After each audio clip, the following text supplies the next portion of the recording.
Why should we teach them they are powerless when God holds out his power and his love and bids them take what is already theirs?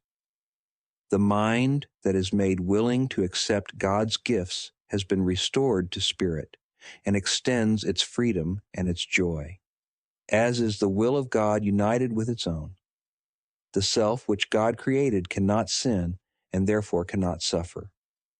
Let us choose today that he be our identity, and thus escape forever from all things the dream of fear appears to offer us.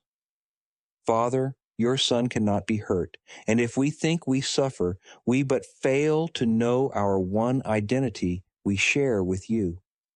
We would return to it today, to be made free forever from all our mistakes, and to be saved from what we thought we were.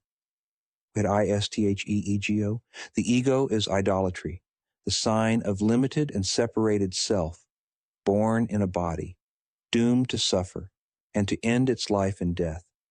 It is the will that sees the will of God as enemy and takes a form in which it is denied. The ego is the proof that strength is weak and love is fearful. Life is really death, and what opposes God alone is true. The ego is insane. In fear, it stands beyond the everywhere, apart from all, in separation from the infinite.